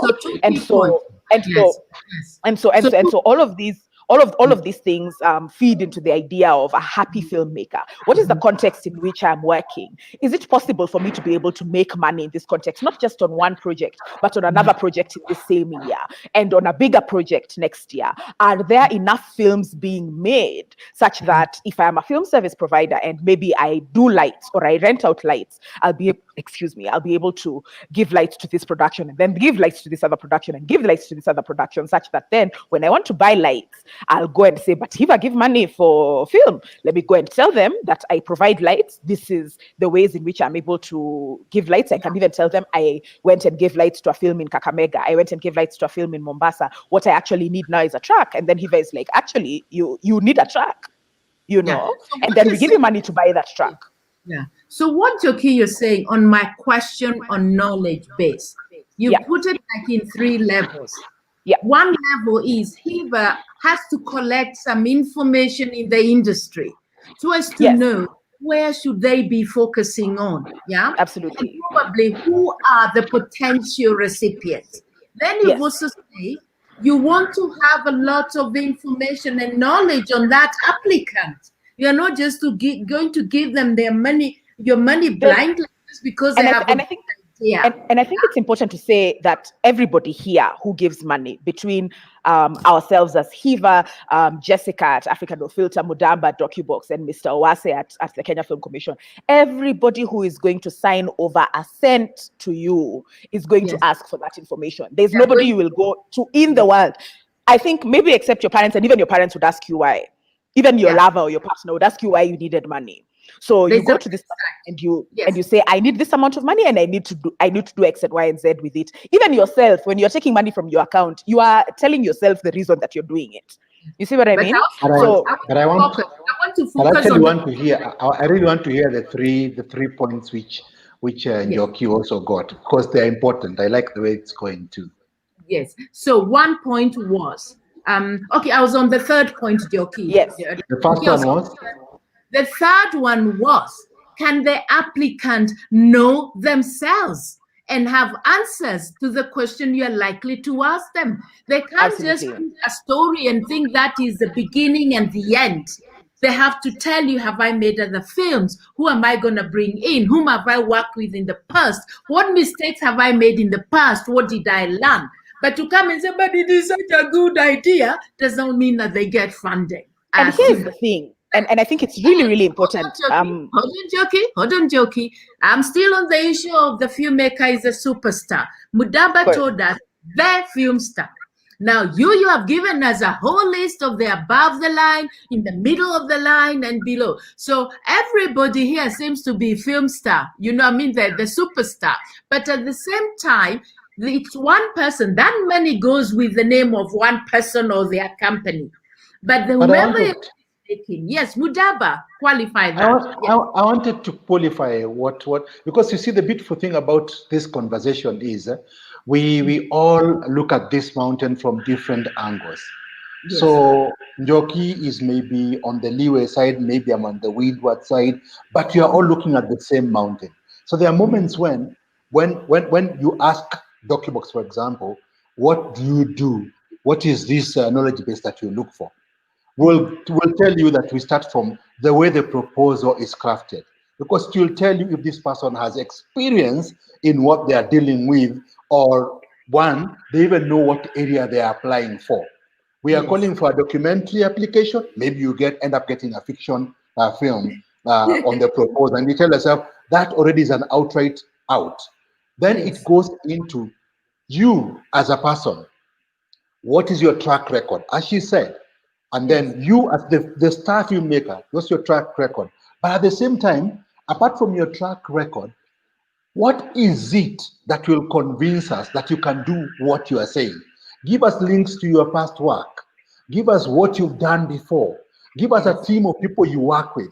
Because all these usually are able to tell you, if this guy is working with so and so and so and so and so and so, then this must be a serious outfit. If this fellow is actually being produced by Sam Soko, this could be something which is serious, or Tony Kamau. Or if this person has already gone and talked to Tim Owase And team has said this. So all those things end up putting stuff together. Yes. So from the proposal to your links to then what you are promising to do, and most likely what you are asking for. So at times filmmakers can come and they say they want to do a short film, and then they're asking for maybe something like 50 million shillings. We don't have the capacity of giving you 50 million shillings for a short film, not in Kenya. We can't. That's supposed to be for a feature film, those kind of things. So those things really help. What are you dealing with? But due diligence, whether you like it or not, like Njoki said, even when you give your mother, if your grandmother money, she first of all looks at it before she puts it in the pocket. That's due diligence. That is so true. Now I have to go to Jessica. Jessica. Let me go to Jessica Timothy, then I'll come back to you. The question is on knowledge base. And for you, I'm going to tweak it a little bit. In your introduction, you said, Africa No Future is interested in new age stories. What does new age stories mean, and how does it relate to knowledge base? Sorry, could you repeat? New ed stories. Yes, you said something about, or was it edgy stories? I think you were referring to something about the kind of, yes, yeah. I think okay. So I think I was talking about nuanced stories. So apologies. Yeah. So when we, yes, I was speaking about nuanced stories. Like, we're interested in stories that are honest, that are original, that are reflective of your perspective, your experience, but don't necessarily have to be loud and in your face. And that's what nuance is. The idea of being nuanced is being subtle.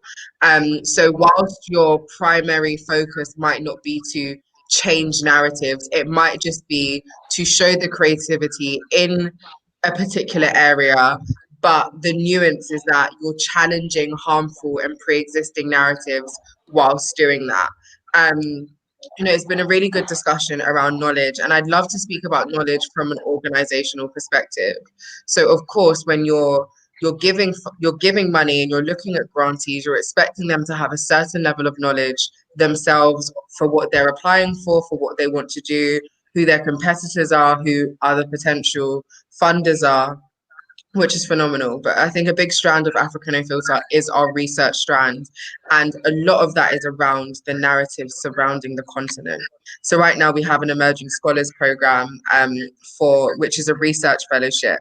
And the research fellowship looks into like the narratives surrounding Africa within the media globally.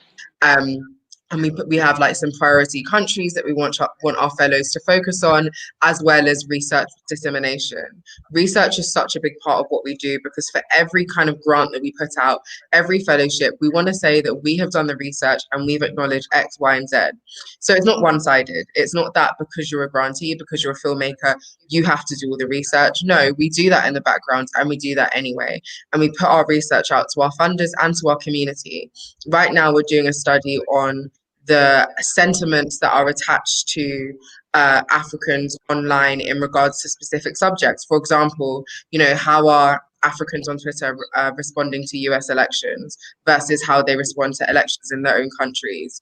Or, how many funders on the continent are international funders versus how many African funders do we have on the continent? And these are all things that we're researching, and we're commissioning people to do that research, because that then informs our decision. And in us being informed about our decision, we can inform grantees, creatives, filmmakers about the work that we will support, or we kind of push them to do so that we can support. So our research and knowledge base is never one-sided. I think we probably do more, knowledge, more educational researching and trainings than the average kind of grantee. But that's because, like I said, it shouldn't be one-sided. If we're saying that we create this fund for this specific purpose, we should know our industry, and we should know why we do what we do and what we do it for. Excellent. So what you're saying, Jessica, is that research and knowledge informs the kind of projects you are funding. And I think that's what all of you are saying. I'm coming to you, Timothy.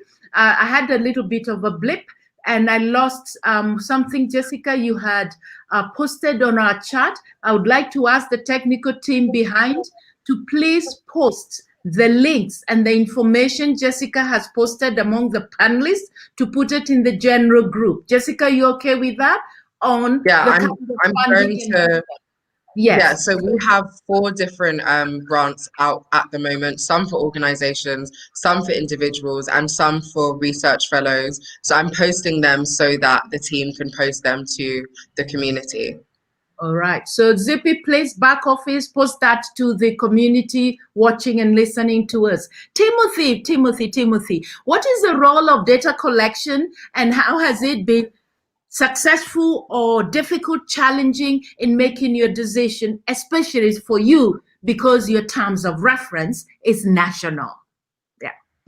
Thank you, Njoki. First, allow me to also address to the issue of knowledge, given that I believe all of us here, especially those who are managing funds, before you issue any reference as far as being able to allocate an iota of an amount to a given applicant, you need to know the level of understanding of that person in that field. You also need to understand whether that person has the capacity to execute what is before the panel. The same applies to what we are doing as at the Commission. As much as we are offering the film empowerment support, we do not just dish out money without a criteria. And the key messaging here is that we need to remember that we would like to see business people organized, structured, and also able to present, let's say, business plans that can be able to test time. Now, going to the issue of research or statistics, data is quite critical, Njoki. And I'm saying this because for us, where we sit, it is important to be able to convince everyone who read our reports that this is how much our sector is worth. We need to know how much is the contribution to the exchequer. How many women are joining the industry every year? How many graduates are coming out? Which positions do all these different groups of people hold within the industry value chain? So as a way of closing in the issue of data, we believe the solution lies in the National Bureau of Statistics, which is a national body. But for them to be able to have this as a standard, we have to do a satellite account, which the Commission is doing this financial year. I believe by 30th June of 2021, we'll have a clear framework that gives us direction for a continuous data collection for key decision makers. Also, when it comes to country planning strategies, all this, the contribution of information to the planning unit so that country strategies comprised of issues to do with our sector are so critical. Remember, for many years, this particular sector had not been given prominence. This is the time when we are rallying everyone and creating the necessary publicity that this is a sector that cannot be ignored, because it's the foundation for technology, it's the foundation for our culture, it's the foundation for everything, including businesses. So, Njoki, it is evident that statistical data is so critical, even for all of us, including Docubox, Africa No Filter, HEVA Fund, even Multichoice, to key decision-making choices. Thank you. Okay. Excellent. I'm going to ask you another question, and I just want a statement response, because it's kind of, it's not more of a, it's not a debate, it's more like whether you do or not. And I'm inspired, or this question is informed by a long question that has been asked by, I believe is Mathenge Matimu. Timothy, do you also, let's say a filmmaker has made their own film. They have sold their cow and their utensils and their old shoes and funded their own film. But now they need to take it out for the festivals to create their own profile, win a few awards. Timothy, would you fund a filmmaker to attend a festival? I know your answer, but I think you have to say it yourself. Yes. Thank you, Njoki. The answer is yes. We are here to empower the entire value chain. We would like to see to it that we're able to support filmmakers to market their products. So festivals make part of the film industry. So the answer is yes, Njoki. Super. Jessica, would you fund somebody to just go for festivals? I would absolutely love to create mobility grants in that area. It's not something that we do at the moment, but what we do is if an organization such as a film festival wants to support said filmmakers to come to their festivals, we'll give them a mobility grant and able to do that. Superb. And Mudaba and Dr. Njoki, please come back. I have a question for you. Mudaba, what about you? Okay. For us, actually, I can actually say just yes, but I think it's good to qualify the yes, because we've actually been able in our first time to actually go out for what we call a field study. We went off to Sheffield Film Festival with 9 filmmakers who are totally new and green, and that resulted into what we have at the moment.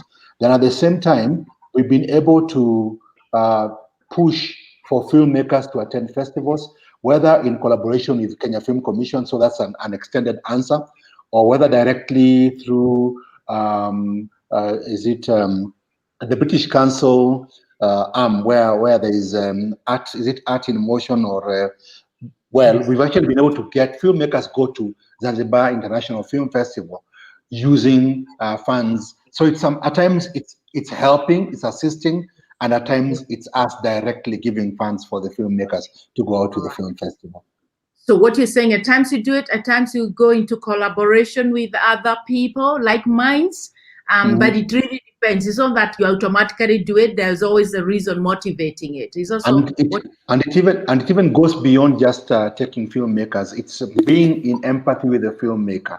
So as an example, this year when COVID hit so hard, we were able, without mentioning names, to support 3 film producers with some funds which we felt would help them during these hard times, which was not a grant to make a film, but to support them as individuals. All right. Okay. Before I go to Njoki, please can the team behind the scenes, our technical team, post the links from Jessica on Facebook. It looks like they're on YouTube. So some people on Facebook are saying, where are the links? But I can see they are posted. So post on both. Njoki, the question is, would you find, sorry, Jessica, you wanted to say something about? Yeah, I just wanted to say that our website, I see a comment about our website. Our websites, that's our old websites, the new one's being done. What you can do is follow Africa No Filter on Instagram and on Facebook, which specifically Instagram, which has all the links to the grants that we have at the moment. But they have been posted by the film festival team. Okay. All right then, and thank you, Zippy. She's put it there as a banner. And what you're saying is that they can follow you on the Instagram. Njoki, the question is, does HEVA also fund people, support people to go to festivals? I like Jessica's term, funding mobility. Fantastic. I've got a few terms there. Yes. Absolutely. I think for us, we would answer it in 2 ways. One is that it's deeply contextual. One of the things with our funding is that it's very flexible, and so for us, anything within the value chain of film is a possibility. Whether it is likely for you and your film really depends on the strength of the application and the reasons that the application is needed. For us, the interesting thing in film festivals is not as much even though it's of course absolutely important. But for us on the HEVA side, we're very interested in the quantitative elements of attending a film festival. For us, that's definitely stuff around the markets. And I know the people at the Kenya Film Commission are also profoundly interested in the film markets, being able to present this film to different people who might be interested in purchasing it. Usually films have to be invited to take part in markets, or to be kind of positioned by agents and distributors as a strong contender in those markets for multiple reasons, which tend to be commercial reasons, or reasons that are then linking to why this film is important in this particular context for this particular reason, how well it is likely to do. So for us, with such information, it would really be a no-brainer. It would make sense to fund a film in that particular way. Yeah. Okay. So thank you so much, Njoki. I will be coming round to each one of you to make a final statement, because I'm looking at the time and we barely have 15 minutes.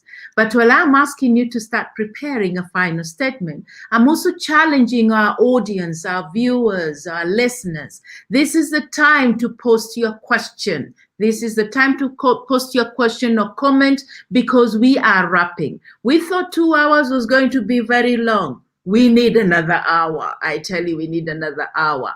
And Shikuku, please check Facebook. Actually, it has been posted. Those links, I can see them on maybe you didn't check the right one. It's the Lake International Pan-African Film Festival. It is there. The links have been posted. So yes, Simiu, yes, we are wrapping. Can you imagine? Simiu is shocked we are wrapping. So I'm going to ask one question, then we do a wrap-up comment. And my question is very general.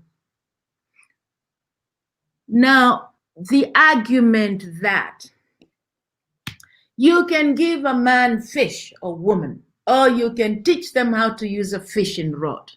So all of you with your gallant plans and well-wishing, and you want to grow the industry, saying the right words, are you also developing dependency?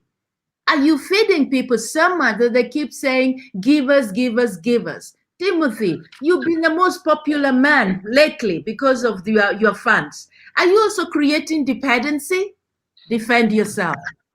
I never the answer said I was going to ask no. questions. Yes. Why do you think you're not? You're not. The answer is no. Yes. Mm-hmm.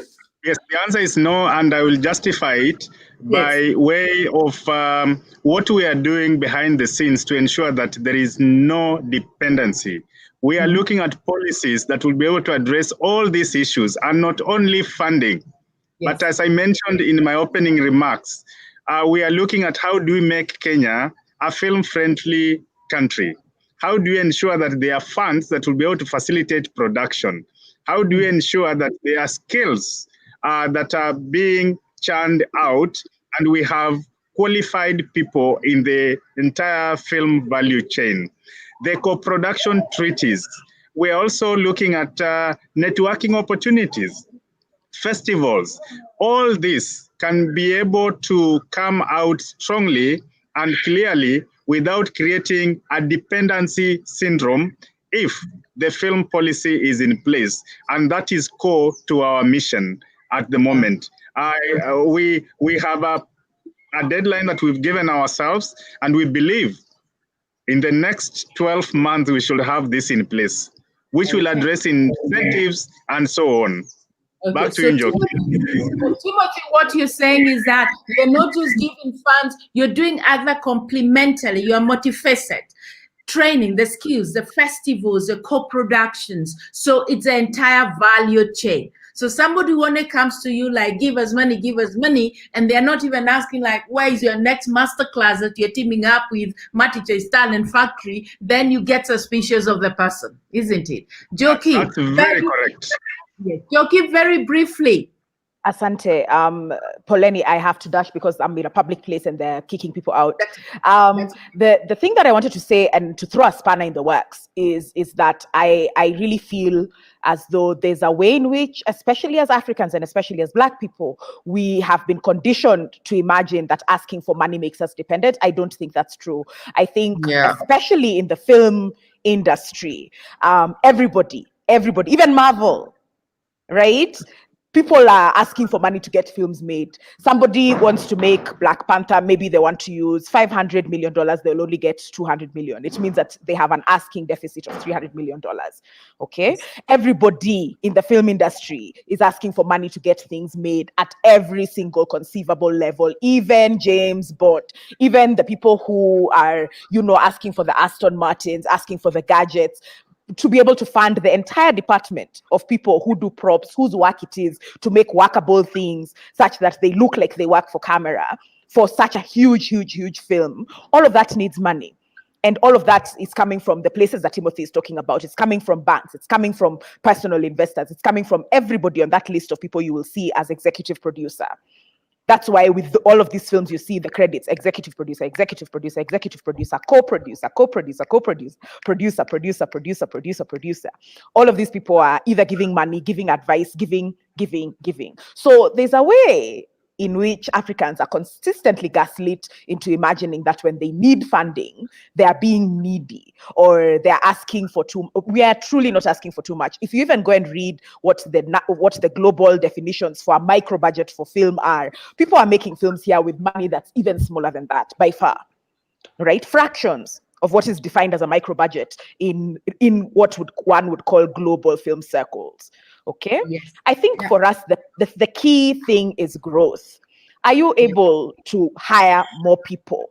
Are you running a set for longer? Is your film higher quality? Are you using a bigger camera? Why are you using a bigger camera? Are you attracting a larger audience? And you're going to need larger monies in order to get some of those things done. I can be a baby filmmaker today that goes to Timothy and asks for 200,000 shillings to make a film. And next year, I am a filmmaker who goes to Timothy and asks for $1 million. And the 2 years from then, I'll be the person who goes to Timothy and asks for 5 million.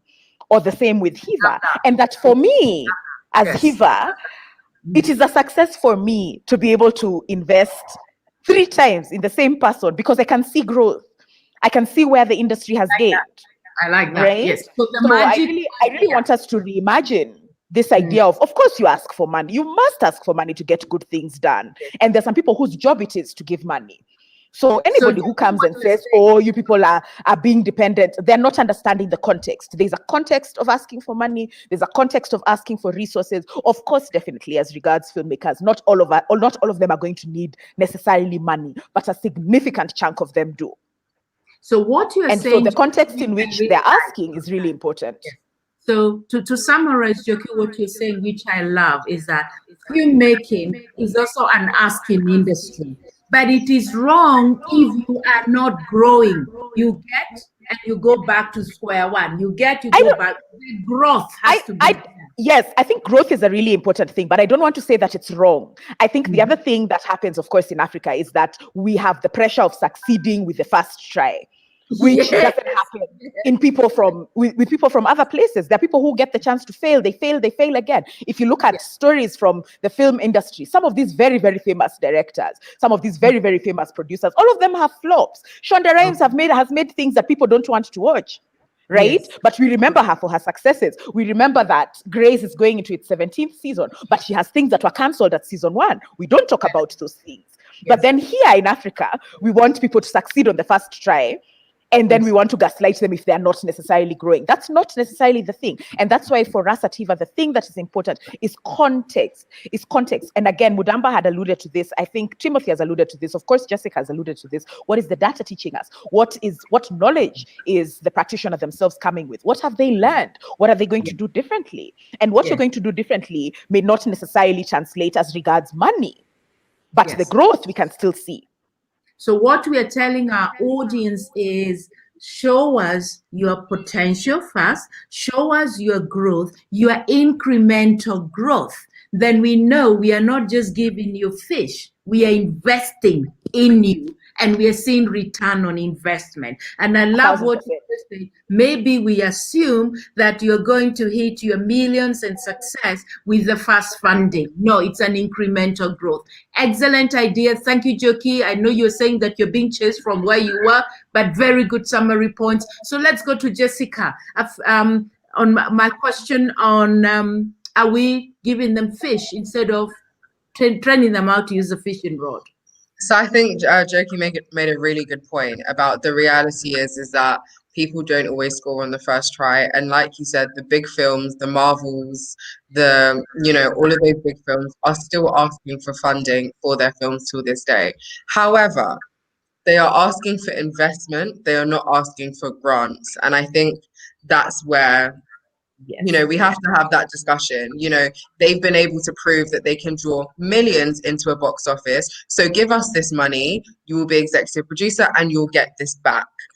Unfortunately, the grants that we're giving are not there yet, or some of them may be, but it's a completely different context. But the basis of her argument about, this whole idea about shaming people for asking for funding and asking for money is completely true. That is why we exist. We absolutely exist to support you, to empower you, and to enable you to go and do the work that you need to do.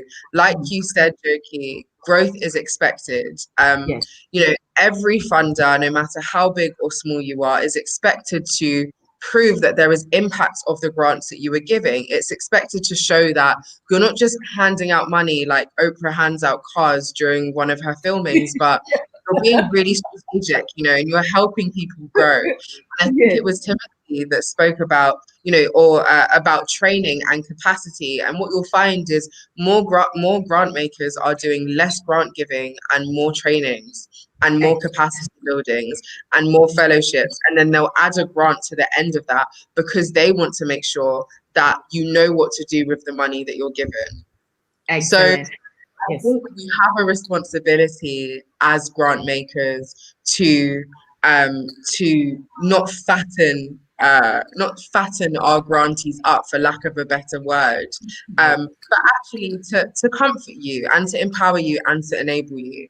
And I'd love if we could kind of take away the shame that comes with applying for grants. They're there so that you can do well. And even my story, before I moved to Ghana, to Africa, to work in this sector, I was empowered by a grant as an artist. And that's what helps me enter the sector. And I haven't applied for a grant since, those 5 or 6 years ago, because growth allowed me to now be in a position where I'm giving the grants. But just to show you the power and the impact of a grant. Excellent. So those listening to us, what's your path?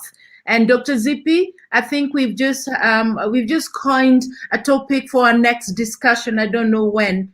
Investment and funds. Is it an investment or a grant? To be interesting to have that debate. Mudamba, you still have to answer that question. Are you giving a Docubox? Are you giving people fish, or are you training them how to use a fish rod? I think the record will speak for itself, what we've been doing, because it started off with lots of trainings, workshops, labs.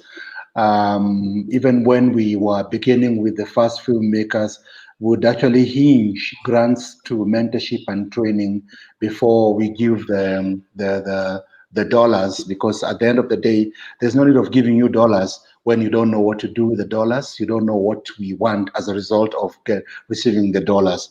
I want to answer this question, but I want to give it a step-by-step answer. One, cultural funds in the world are shrinking. And cultural funds include funds for filmmakers and filmmaking.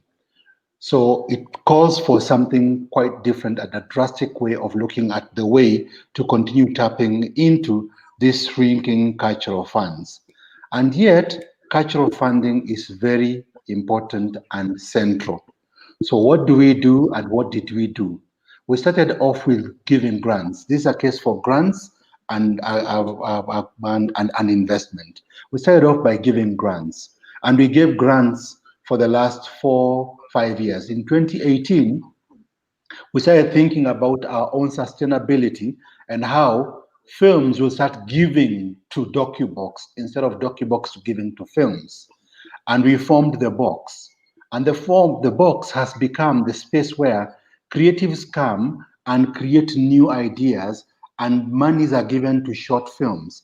These short films have been growing in the area and building capacity for the fiction film side, and also thinking futuristically for what you'd call maybe series. At the end of it, we believe that the box will end up being able to go into profitability and will end up financing Docubox to be able to continue giving grants. What are we doing? We are telling ourselves that grants will not be there for survival. We have to get to a point where these funds and this mentorship and these trainings, the result of it at the end of the belt would be quality films being produced competitively and being created by the same filmmakers you are training to sustain the box, and the box shall then end up being able to give some money to Docubox to give out as grants. Another point to make in this particular space is that it's important to understand that it is not only in giving to the established filmmakers that we survived for, because it is important to understand that there are new young filmmakers who come and who emerge. And it's very important to have that special eye to be able to see that is a special talent. We have one new young man who is around 20 years old, who came to Docubox, and his film was being given a trial amount through the Comic Relief Grants. Can I tell you what happened? At the end of it, it has emerged as one of the top films because it ended up contending and it has become a really huge success. And we believe in young talent. We believe in the youth who are coming in strong. So experience, youth, and knowledge put together would make us be able to turn grants into serious investment and to grow the space where we can start creating film that can pay up for the spaces. I've loved that cycle. I think finance people would have a term for it. You're funding, but you're figuring out ways of getting back funding. So the funder is also now very comfortable with their own money, because I assume in Docubox you also get funding from somewhere and then you give it to the filmmaker. What about even yourself are financially sound? I love that. So it's not just the filmmaker we are investing on, but even the organizations here we are working with, we are also growing. Correct. They grow, we grow. We grow, they grow. Oh, fantastic saying. All right. So now I'm back to that final word, because it's now 6:01. I was supposed to stop this at 6. Timothy, one statement to wrap up this. Let's continue empowering storytellers and create wealth out of film. Good. Thank you. Join the movement. Create wealth out of film. Thank you. Jessica Hagan from Ghana, who is program director for African No Future. Program lead, yeah. I just wanted to let all the filmmakers and viewers know that we see you, organizations are seeing you, funders are seeing you, and it's because of you and the work that you're doing that people are finding it urgent to support that exact work. So keep at it. Thank you. Mudaba, final word. My final words are that filmmaking can be very lonely, and it's very, very important that filmmakers don't stay in their own cocoons. We are supposed to collaborate at individual level, at organizational level. We are collaborating at international level. And in this particular instance, I want to invite those who have been gotten an invitation to come to a collaborative Good Pitch Kenya 2020, which will be happening on 12th November, to respond, because at the end of the day, that's another new collaboration where 5 incredible films from East Africa are being supported to go out and do impactful work in the coming year. So welcome, let's collaborate, let's grow. God bless you. Thank you all for the marvelous work you're doing. You're making an imprint in the film industry, but all as individuals, including Njoki, who has had to leave us, the organizations and you as individuals. You're memorable to the film industry. Your support, your openness, you're being bold, you say things as they are, and your kind heart towards the film industry without spoiling people, withdrawing realities, drumming realities to us, the filmmakers. Thank you so much. To the audience who's been audience who's been watching us, listening to us, thank you so much. Sami Ukavi Senior says, quite informative, thanks. As somebody of the Vibe Network says, join the movement. I think we started a movement here of investment on the filmmaker. Somebody else says, absolutely.